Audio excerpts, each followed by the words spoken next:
2,205 hours. FOB Mongoose, Anbar Province, Iraq.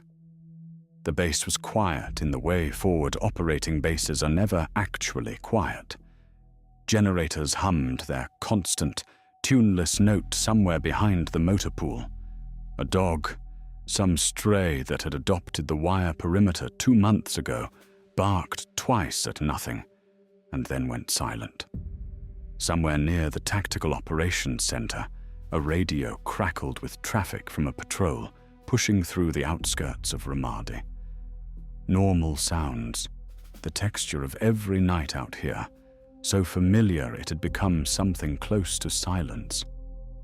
Derek Torres was pushing a wide commercial mop across the tile floor of the dining facility when the first thing happened. It was a small thing, easy to miss, a thing that most people would not have noticed at all. One of the local national workers, a man named Faris, who had worked the base's evening cleaning shift for 4 months without incident, had changed the route he walked to the supply closet. It was a deviation of maybe 12 feet. Faris had always gone along the east wall, past the steam tables, past the serving line, to the closet at the back corner. Tonight he went along the west wall. He passed directly by the window that faced the vehicle staging area. He paused there for 2 seconds, maybe 3. Derek kept mopping. His eyes did not follow Faris. His hands did not stop moving. His face showed nothing, but something in him had gone very still. Faris retrieved his cleaning supplies and came back along the west wall again. He paused at the window a second time.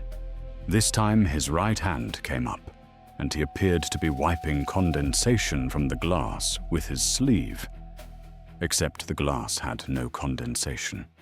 The dining facility was air-conditioned to a degree that made the tile floors sweat, and the windows never fogged. Derek had mopped this floor 5 nights a week for 7 months. He knew every surface in this room. He finished the section he was working and walked slowly toward the supply closet to refill his bucket. His mind was running fast, very fast, but his body moved at the same unhurried pace it always did. The pace that his supervisor, Sergeant First Class Jason Mitchell, had commented on more than once, usually with some version of the observation that Derek Torres moved like a man who had nowhere important to be. Mitchell never said it unkindly. He was a good man. He just did not know what he was looking at. Nobody here did. Derek refilled the bucket. He noted the positions of the other 3 local national workers in the room. He noted the positions of the 2 soldiers eating late chow at a table near the entrance. He noted that Faris had moved to the far side of the dining facility and was cleaning tables there, working methodically, his back to the room. Derek thought about the vehicle staging area on the other side of that window. He thought about what was staged there tonight.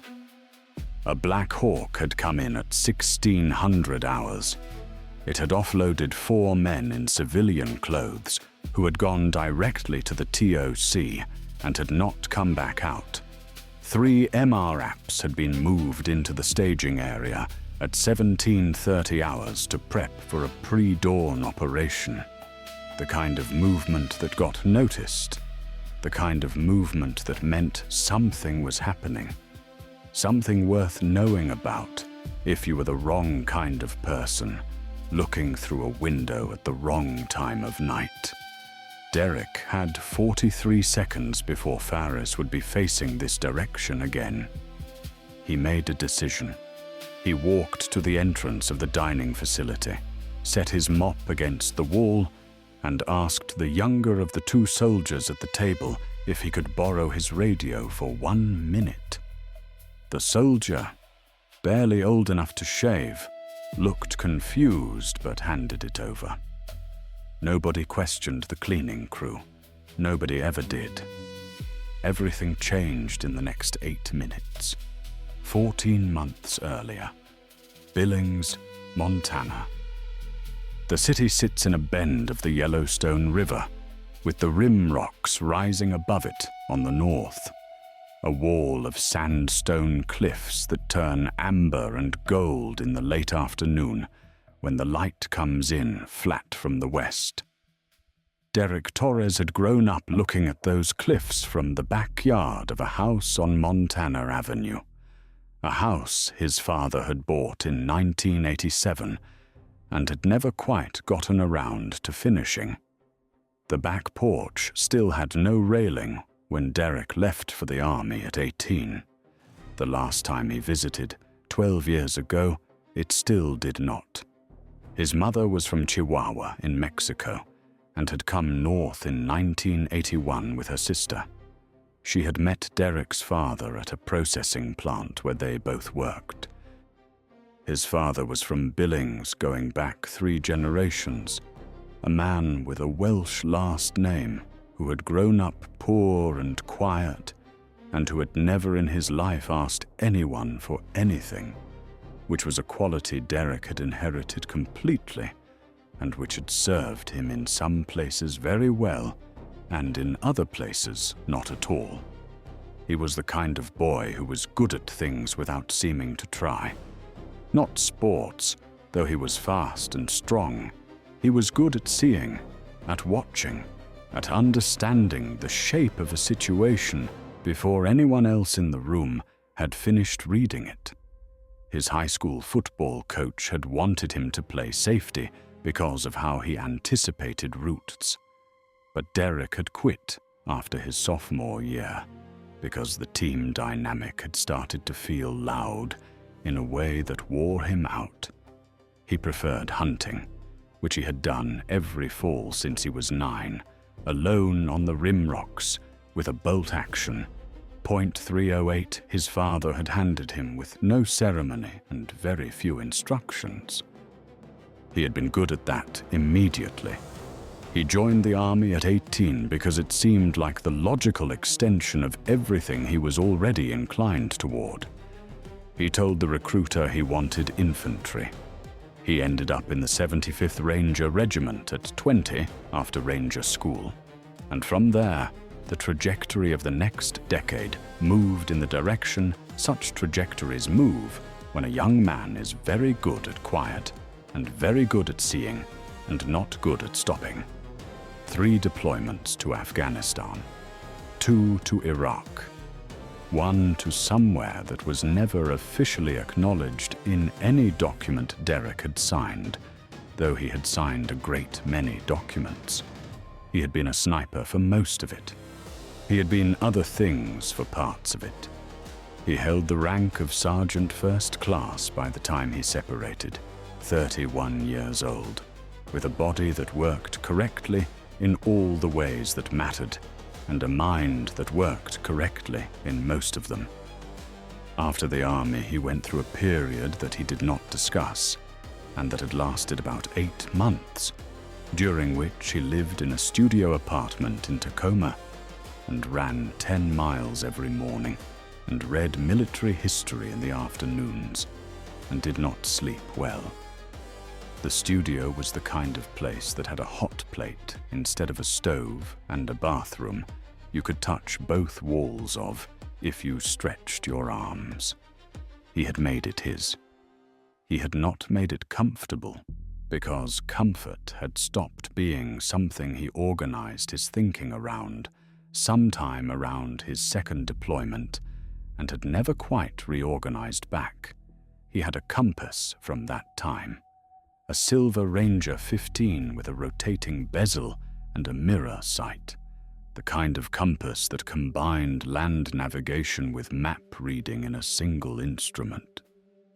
He had bought it at an outdoor equipment store in Fayetteville, North Carolina, the week before his first Ranger deployment, when he was 20 and still the kind of person who bought things with the idea of keeping them forever. The compass had been everywhere he had been. He wore it on a loop of paracord around his neck for years, and then, when that started to feel like carrying something too visible, he kept it in his left cargo pocket, where it had lived for so long that he now pressed his left hand against that pocket, the way other men touched wedding rings, involuntarily, in moments of stress or decision. After the 8 months in Tacoma, he had received a phone call from a man who had served with him in a context that neither of them would discuss on an open line.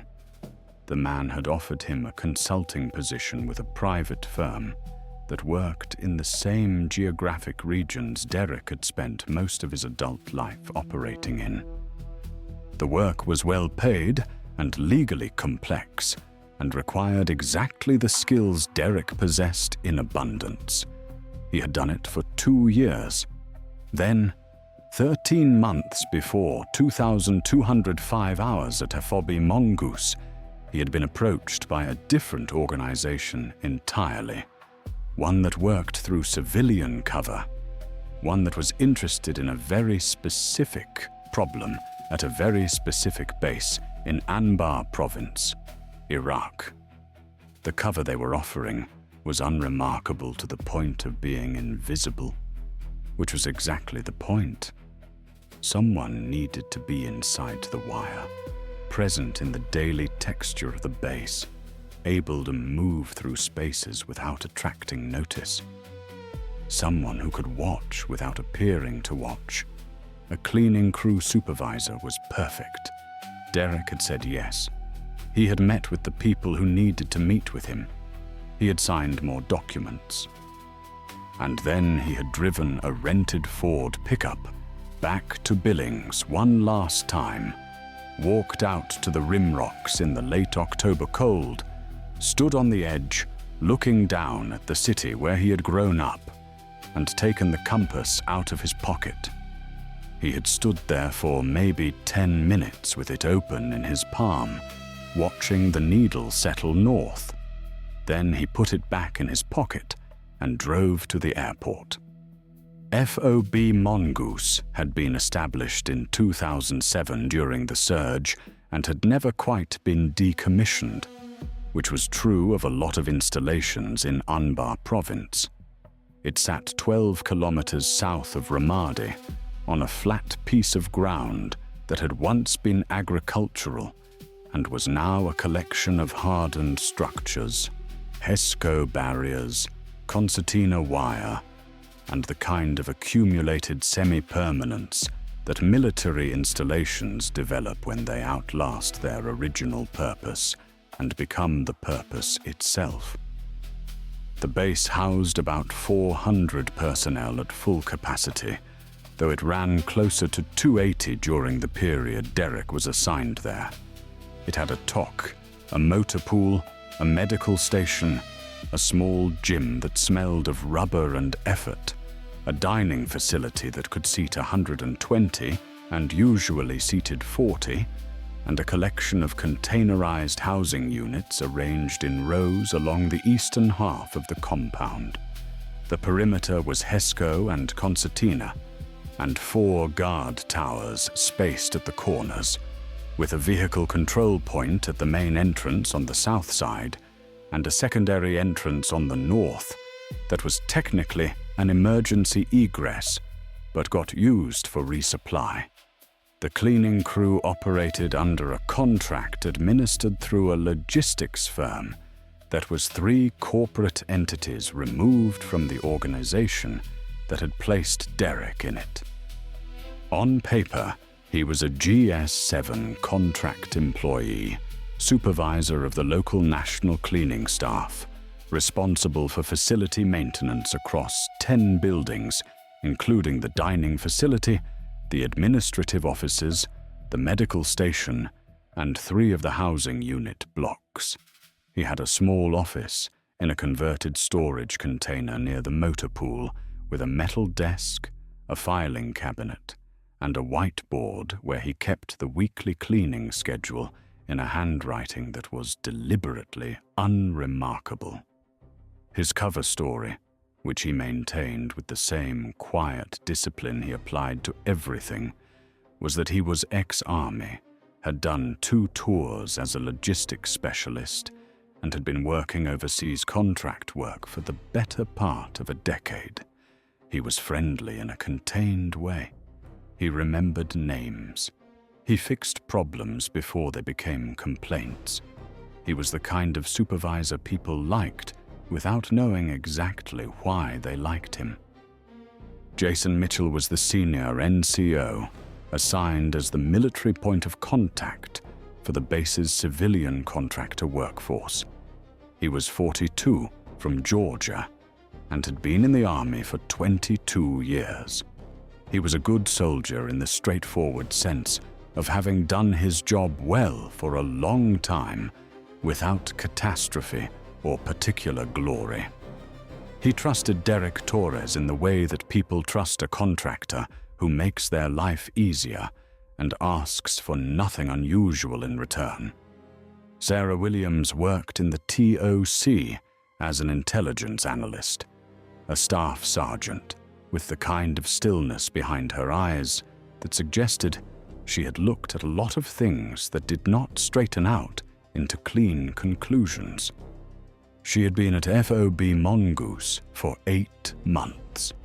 She interacted with Derek rarely, when cleaning schedules intersected with TOC access protocols, but she had watched him the way she watched everything, which was carefully.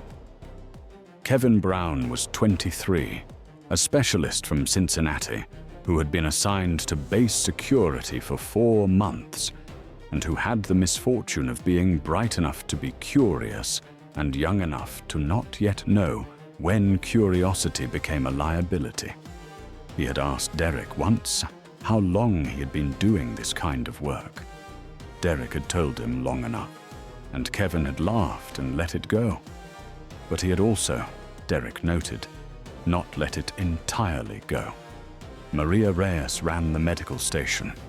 She was a captain, a physician assistant from Laredo, Texas, and she had a competence about her that did not announce itself, but was apparent in the way she moved through a room, the way she assessed situations from angles that were not the obvious ones. She had grown up near the border and had learned Spanish before English and had served 2 tours before this one. She noticed things. Derek was careful around her in a way he was not careful around most people. The base had a rhythm, like all bases have a rhythm. Patrols went out at irregular intervals, which was SOP, but became its own kind of regularity when you watched long enough. Resupply came in on Tuesdays and Fridays.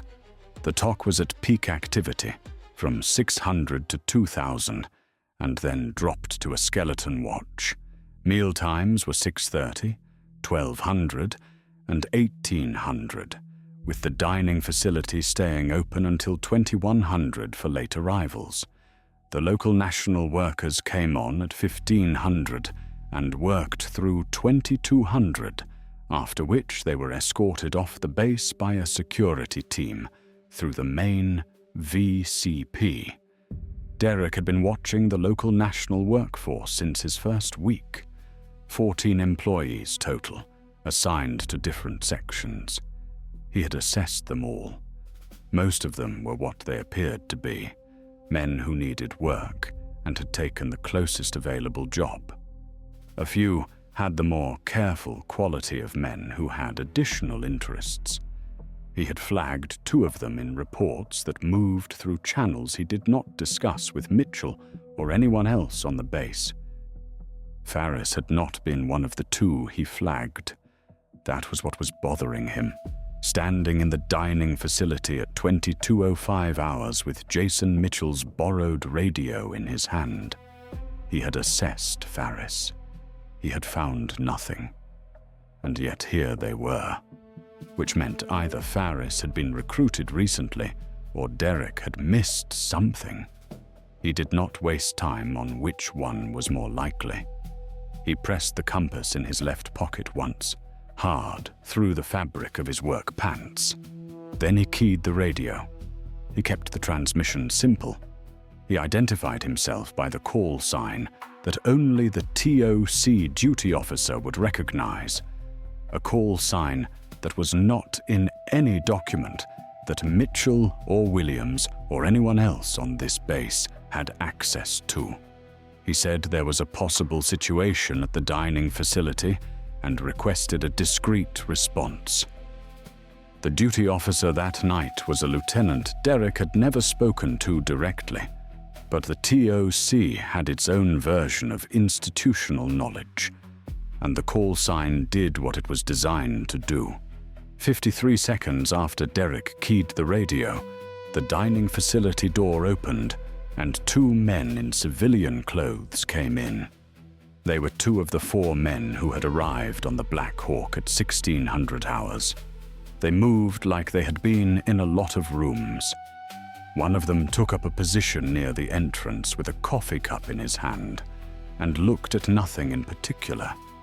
The other one walked toward the serving line and began examining the food display cases with the body language of a man who could not sleep and had come looking for a snack. Neither of them looked at Derek. Derek finished mopping the section he was working and moved toward Faris. He did not move fast. He did not move with any visible purpose. He moved the way he had moved through 100 situations that required him to not appear to be moving toward something, a drift, a trajectory that looked like accident and was in fact calculation. He stopped 6 feet from Faris, near the wall, and began cleaning the window that Faris had stood at twice. He worked the squeegee across the glass in slow strokes. In his peripheral vision, he could see Faris clearly. He could also now see what Faris was doing, which was wiping down tables near the far wall with his back to the window, while his right hand moved in a pattern that was not the pattern of a man cleaning tables. Faris had a phone. This was not permitted. Local national workers were required to surrender electronic devices at the vehicle control point before entering the base. It was SOP. It was enforced. Except that the enforcement was a checkpoint check, a quick visual inspection, and a man who knew how phones were built could carry one in pieces across that checkpoint and reassemble it inside the wire in about 40 seconds. Derek had thought about this particular vulnerability and had put it in a report 8 months ago. The report had generated a response that said the issue would be reviewed. Faris was photographing something. Derek could not see the angle clearly, but he watched Faris's hand position and the subtle way he was shifting his weight, and he knew what he was looking at. The phone was positioned to capture the exterior view through the window behind him, the window that faced the vehicle staging area, the 3 MRAPs and whatever else was visible. Derek kept his face empty. His hands kept working the squeegee. He pressed the paracord loop of the compass against his chest for 1 second, through his shirt. Then he moved. He did not grab Faris. He did not make a scene. He stepped to within 2 feet and spoke in Arabic, quietly, in the way you speak to someone when you want only them to hear. His Arabic was not perfect, but it was good. Good enough for what he needed to communicate. He told Faris, in the tone of one professional to another, that Faris needed to put the phone away right now, that the men near the serving line were not eating, and that the next 45 seconds would determine how the rest of Faris's life went. Faris went absolutely still. Then, slowly, he put the phone in his pocket. Derek said one more thing in Arabic. He told Faris to keep cleaning, to finish his shift, and to not make any other movements until Derek came back to him. He said it the way you say a thing that is not actually a request. Then Derek walked back to the man near the serving line and spoke to him quietly for about 30 seconds. In the next 15 minutes, the following things happened, all of them quietly, none of them visible to the other 3 local national workers in the room. Faris was asked by the man with the coffee cup to accompany him to the administrative office to address a scheduling issue. Faris went without resistance. The phone was recovered. The images on it were encrypted and transmitted to an address Derek did not have, which told him the phone had been set up by someone with more capability than a local informant. The 2 soldiers at the table near the entrance had not moved during any of this. The other 3 local national workers finished their shifts and were escorted out at 22:15 as scheduled. By 2300, Derek was back in his converted storage container, sitting at his metal desk with the compass open in his palm. The needle held north. It always held north. That was the thing about a compass that Derek had understood since he was 20 years old and carrying it for the first time on a mountain in Afghanistan. Everything else could be wrong. The map could be outdated. The terrain could have changed. The intelligence could be false. But the needle held north, and if you could hold north while everything else was uncertain, you could find your way through anything. He sat there for a long time. He thought about the 4 months he had spent watching Faris and finding nothing, and he tried to identify the moment he had missed. It was not a productive exercise. He did it anyway, because that was how he was built. The crisis did not end with Faris. That was the thing that unfolded over the next 2 hours in a way that turned a contained situation into something significantly less contained. At 2247, the Sinkgar's net pushed an alert through the base's internal communication system. There had been a vehicle spotted at the secondary entrance on the north side, a truck that had no business being there at that hour, idling on the dirt road that ran along the wire. The guard in the northwest tower had reported it, and then lost visual when the truck moved east along the perimeter. Then, at 23:01, the first mortar round hit. It landed 40 meters outside the perimeter wire on the south side, which put it between the main entrance and the vehicle staging area. Not a direct hit on anything, but close enough and at an angle that suggested the firer had information about the layout of the base that you would not get from satellite imagery alone. You would get it from a photograph taken through a dining facility window. Derek was out of his container and moving before the echo of the round had finished bouncing off the HESCO barriers. He moved fast now. There was no point in the other pace.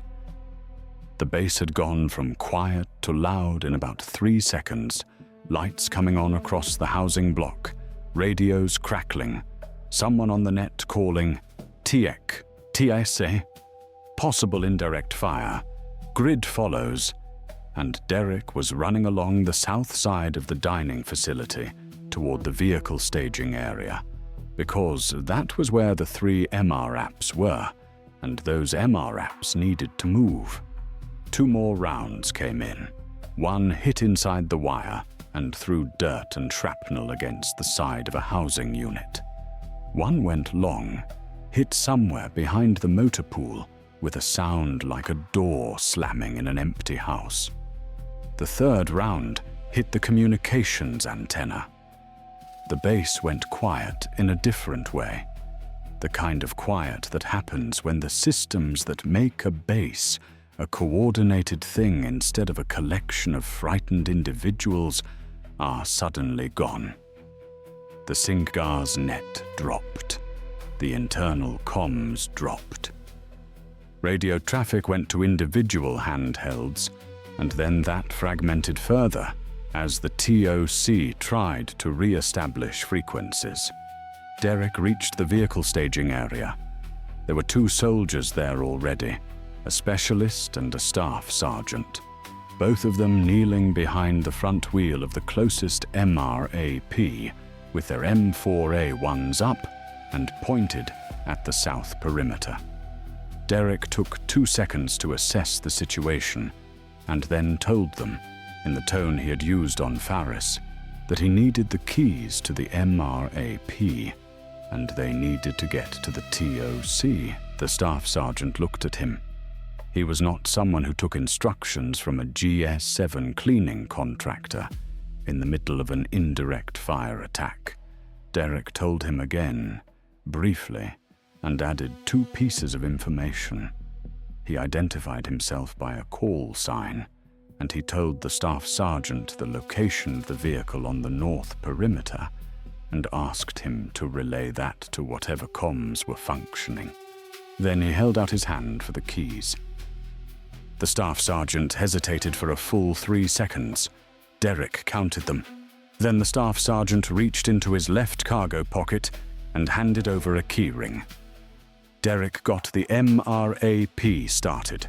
The MRAP was an MATV, the more mobile version, 18 tons of mine-resistant armor that handled like a boat in a river, but would stop most things short of an RPG. He had driven them before. He pulled it out of the staging area and drove it south toward the main VCP. Not at speed, deliberately, forcing himself to move at the pace the situation required, and not the pace his body was demanding. The 4th mortar round came in while he was 50 meters from the main gate. It hit the ground to his left, and the blast rocked the MRAP sideways on its suspension. He corrected. He kept driving. The reason he was driving the MRAP toward the main gate was that the mortar fire was coming from the south, and the spotter had to be somewhere between the base and the firing position, which meant the south perimeter road. And an MRAP, with its lights off, moving along that road at 23:15 hours was a different kind of problem for a spotter than anything else the base had available in the next few minutes. It was a suppression tactic, not a combat tactic. He was not going looking for a fight. He was changing what the spotter could see and how long they felt safe remaining in position. It worked in the sense that there were no further mortar rounds after the 4th. It did not work in the sense that he found the spotter anyway. He almost drove past the vehicle parked in a drainage ditch 60 meters east of the main gate. A white Toyota pickup with its lights off and 2 men in it. He caught the shape of it in the edge of his nods, the PVS-14S he had taken from behind the seat of the MRAP, where someone had left them, and he stopped the MRAP 200 meters short and sat there. He thought about his options. He thought about them for approximately 15 seconds, which was longer than it felt. He had no communications. He had no backup. He had an M9 that he carried on his hip, even as a contractor, which was permitted under the terms of his contract, and he had an M4A1 that the specialist had left in the staging area, and that Derek had grabbed on his way to the MRAP, and that was now leaning against the center console. He had the MRAP, which was significant. He had the dark. He did not have authorization to take the action that the tactical situation was suggesting to him. He was not here in that capacity. He was supposed to watch, to report, to enable. He pressed his left hand against his cargo pocket and felt the compass through the fabric. He keyed his handheld radio and described the vehicle's position in enough detail that anyone receiving would know exactly where to find it. He gave the grid using the system that his call sign recipients would understand. Then he turned on the MRAP's exterior lights to full and drove toward the Toyota at speed. The two men in the Toyota had a choice. They could engage an oncoming MRAP with whatever they had, which was not likely to end well for them. Or they could run. They ran. The Toyota fishtailing up, out of the drainage ditch, and accelerating east down the dirt road away from the base. Derek followed for 400 meters and then stopped. He had done what he needed to do. He had moved them away from the perimeter. He had put them on a road where, if communications were restored in the next few minutes, a QRF could intercept. He sat in the MRAP with the lights on, engine running, and waited. QRF came out 6 minutes later in 2 HMMWVs. They passed Derek's position without stopping, heading east. He heard on the handheld, a few minutes after that they had stopped the Toyota at a TCP 3 kilometers down the road. He turned the MRAP around and drove back to the base. Maria Reyes was working when he came into the medical station 20 minutes later. She had 2 casualties from the mortar attack, both of them from the round that hit inside the wire. A specialist with shrapnel in his right thigh, a sergeant with a broken wrist from falling debris. Neither life-threatening. Reyes had the thigh packed with hemostatic gauze and was working a cat tourniquet as a precaution while her medic got an IV line started. She did not look up when Derek came in. He sat down on a bench near the door and waited. After a while, she looked up. She looked at him for a moment in the way she looked at things, from an angle that was not the obvious one. She told him, without any particular emphasis, that Jason Mitchell was looking for him, that the TOC had questions, that there were 2 men from whatever operation had arrived on the 1600 Black Hawk who apparently had a great deal to say to him specifically. Derek said he expected so. Reyes looked at him a while longer. She had a question.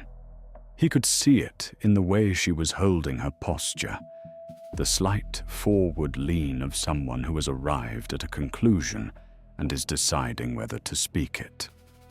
She told him the question without quite asking it, which was the kind of directness that Derek found he respected. She said he didn't move like a logistics specialist. He didn't say anything to that. She went back to her casualty.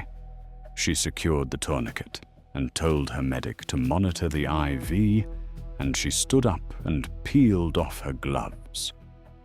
She told Derek, still not looking at him, that she had grown up on the border, that she had learned early to recognize men who had done certain kinds of work, and that she was not going to ask him anything he could not answer. But she wanted him to know that whatever he had done tonight had kept her casualties at 2 and not 20. Derek held the compass open in his palm for a moment, looking at the needle. Then he put it away. He told her he appreciated the good work in her station. Then he went to talk to the men from the Black Hawk. The conversation lasted 2 hours and 40 minutes. It happened in a room in the TOC that had been cleared of its usual occupants. Jason Mitchell sat in on part of it, which Derek had not expected, and which the men from the Black Hawk apparently had, because they did not object to his presence. The story that came out in that room, piece by piece, with the careful indirection of people who were accustomed to speaking around the true shape of things, was this. Faris had been recruited by a network that had been using the base's perimeter as an observation point for 3 months. The network's interest was in the pre-dawn operation that the 4 men from the Black Hawk had been planning, an operation targeting a senior logistics figure in a reconstituted insurgent network that had been building capacity in Anbar. The network had known the operation was being staged from FOB Mongoose. They had not known the exact timing or the vehicle configuration. What Faris had photographed would have told them both. The men in the Toyota were the link between Faris and the network's communications infrastructure. They were not the network's senior people. But the phone they had been waiting to receive images from, when combined with the material from Faris's phone and the vehicle identification from the 2 men now in custody, gave the operation a thread that would take a while to pull, and that would pull on things worth pulling. The mortar attack had been cover, a distraction to occupy the base's security response while the Toyota received its transmission. It had been launched from a firing position 2 kilometers south, a crew that was gone before the 4th round landed. They would be located eventually, or they would not. That was someone else's problem. Derek had interrupted the transmission by confronting Faris before the images were sent. He had moved the MRAP to disrupt the spotter's line of sight during the attack. He had pushed the Toyota off its position and onto a road where the QRF could intercept. None of this was in his mandate. All of it had worked.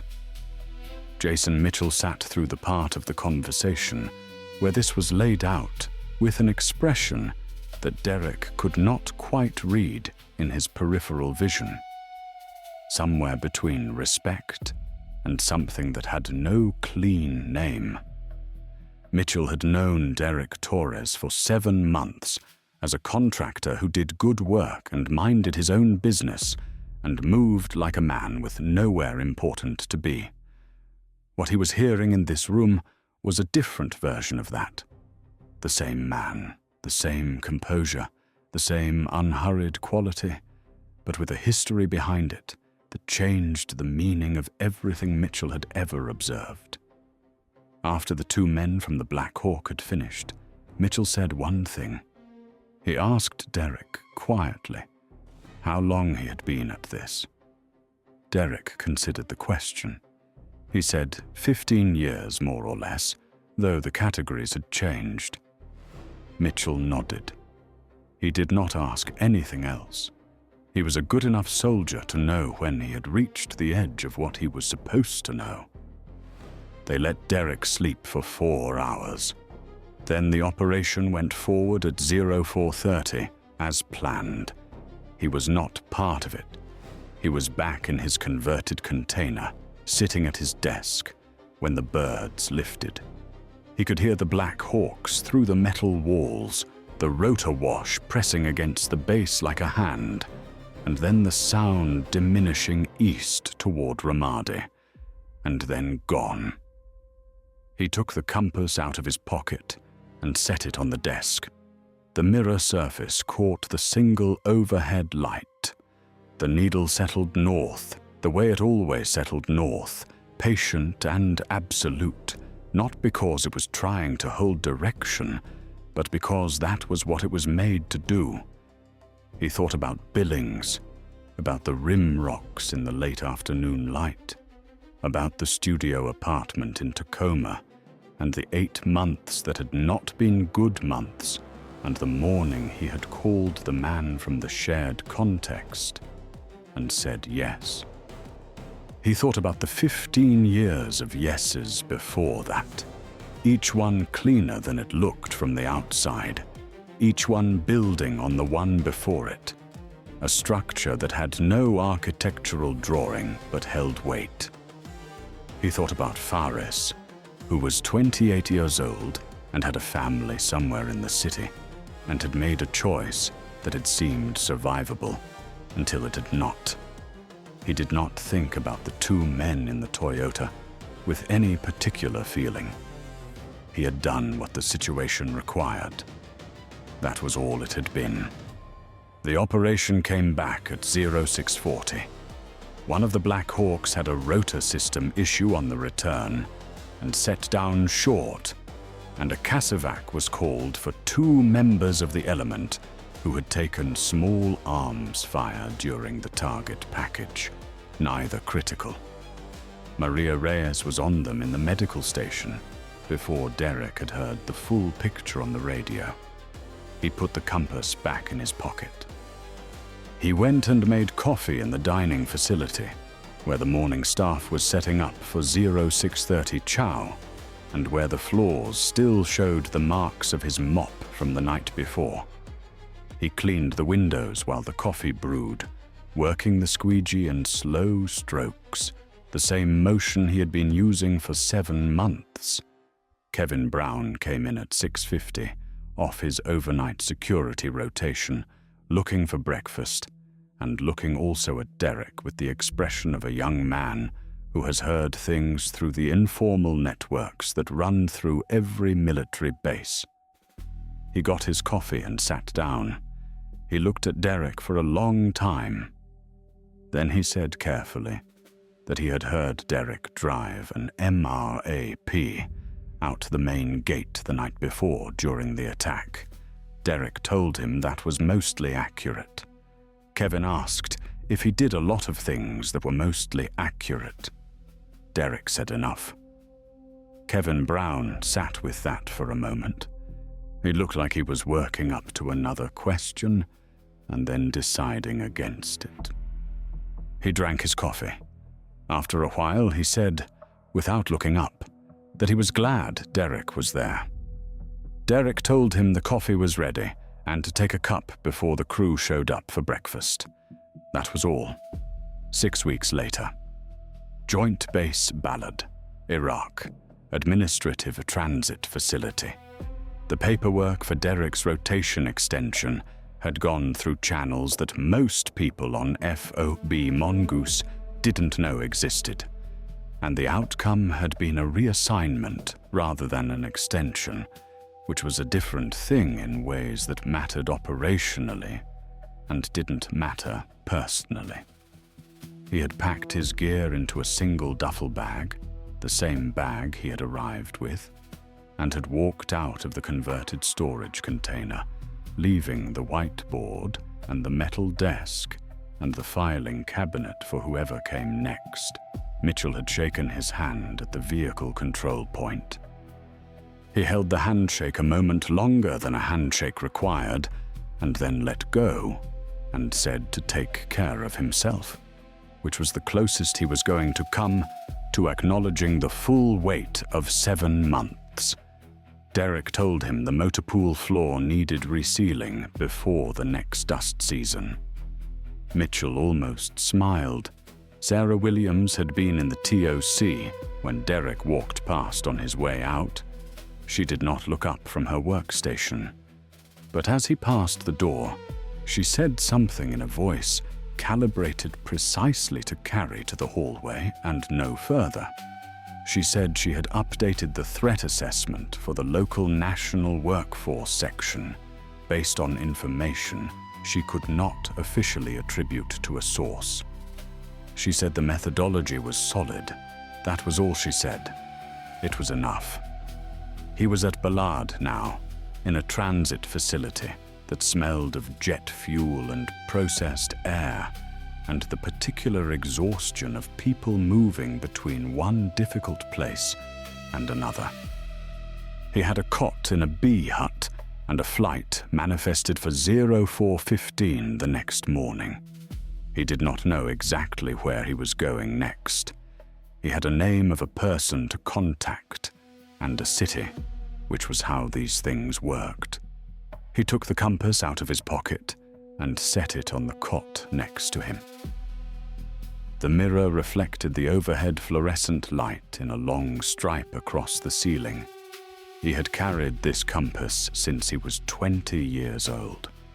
He had carried it in the mountains of Afghanistan and the streets of Mosul and a dozen other places that existed in his memory as a series of specific coordinates rather than narratives. He had pressed it through his cargo pocket in moments of decision, the way other men closed their eyes and prayed, not seeking guidance from it, but seeking the discipline of remembering what held still when everything moved. It was a tool. That was all it was. A tool for finding north. But it was also the first piece of equipment he had ever bought with his own money for the purpose of doing this work, and it had been in his pocket for the entirety of a life that had taken him very far from the backyard on Montana Avenue and the rim rocks in the amber afternoon light. There was something in that. He was not a sentimental man, but he was not a man who refused to acknowledge what things meant. He put the compass back in his pocket. 0415 came, the way times always come. Without announcement, the darkness outside the bee hut, the same darkness that preceded every departure, and Derek Torres picked up his duffel bag and walked out into it. Here is what that night at FOB Mongoose teaches. Competence is quiet. It has to be.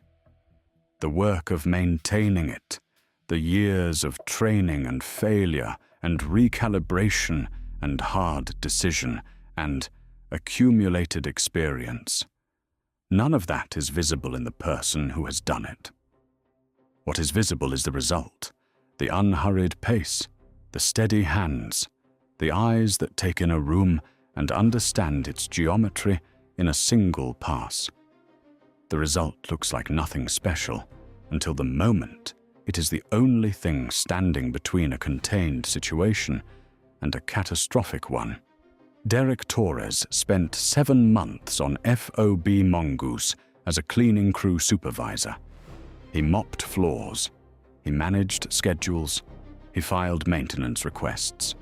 He did his job with the competence that was available to him, given the role, and nobody who watched him do it understood what they were seeing. What they were seeing was a man operating at a small fraction of his full capacity, in a role that required a small fraction of his skill, patiently and without complaint, because the role was the mission and the mission required it. The lesson is not that quiet people are secretly dangerous, though sometimes they are. The lesson is that you do not know what someone is made of from watching them do routine work in routine circumstances. You know what they are made of when the routine is gone and the wall explodes and the communications drop and someone has to make a decision with incomplete information and no authorization and no backup right now, tonight, in this specific moment, with everything moving and only one thing holding still. The compass held north. That is the thing Derek Torres knew that the specialist and the staff sergeant and Jason Mitchell and everyone else on that base didn't know in the moment they needed to know it.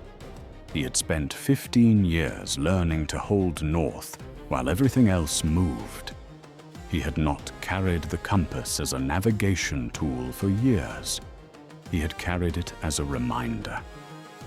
A physical version of the internal discipline that is the actual thing it represents.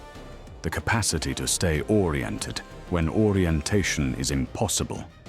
To find the fixed point in a moving situation and work outward from it. There is always a fixed point. It is usually not where you expect to find it. It is usually not a thing or a place or a fact. It is usually a decision about who you are and what you do when no one is watching and nothing is required of you except what you choose to do. Derek Torres chose to move. He always had. If this story made you stop and think for a moment about the people moving quietly through rooms that don't know what they're looking at, or about what it means to carry something for 15 years because it reminds you of who you decided to be at 20 years old, we would appreciate hearing that. Leave a comment about the moment in this story that hit differently for you. Was it the compass on the desk? The mop handle against the wall? Mitchell's handshake? Sarah Williams's careful voice in the hallway? Tell us which one. If you found this through someone who thought you needed to hear it, subscribe so the next one finds you directly. There are more of these stories. They happen every day in the margins of things, in the cleaning crews and the transit facilities and the bee huts at 0300, in the people who carry quiet competence like a compass in a cargo pocket, showing nothing until the moment everything depends on what they show. And if you have known someone like Derek Torres, someone who moved at that particular, unhurried pace that turns out to be the exact pace the situation requires, go tell them. They probably won't say much back, but they'll know you saw them. That is usually enough.